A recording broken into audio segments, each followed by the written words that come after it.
So I'm Rob Arnold. This is my 12th Tour de France, and it's the second time we've been to Italy since I've been working on the tour. It's a pleasure to be here. It's been a great couple of days of racing. Yesterday in particular was very exciting, although a bit anxious once Pereiro crashed. It was a very nervous time, but that's life.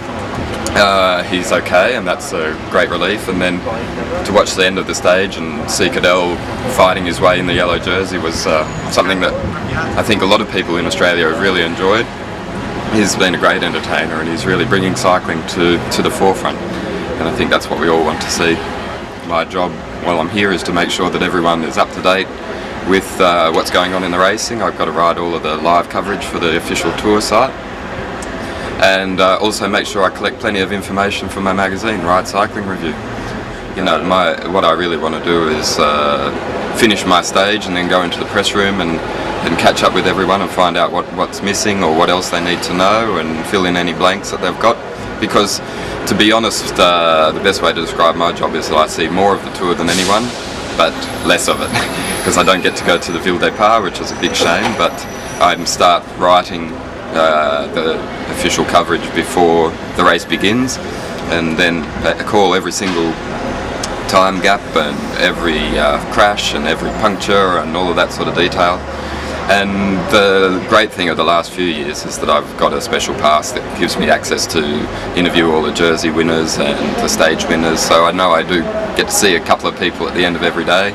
And I had a special moment a couple of days ago when Cadel graciously gave me one of his Credit Lyonnaise lines, which is for my son Louis, and who Cadel's quite close with, and it was a really good moment. It was good to be a part of it. It was a dramatic day yesterday to Prato Nervoso. It was an upside and a downside for Australian cycling.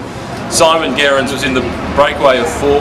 He got dropped twice on the last climb, and his old coach from the VAS, Dave Sanders, used to say that if a nuclear bomb went off, 2 things would survive.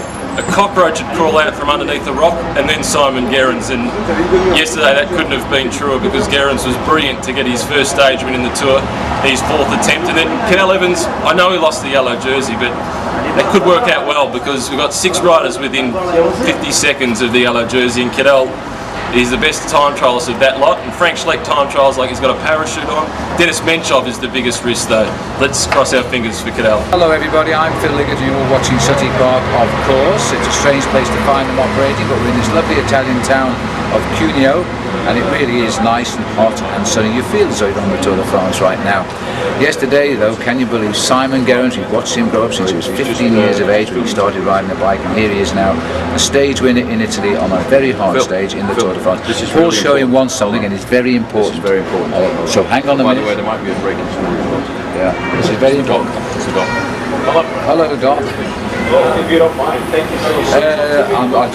I'll tell you in 1 second. Just hold on 1 second. So I've got to go. That's the director on the phone. It was lovely to speak to you. Thanks, Phil. Cheers.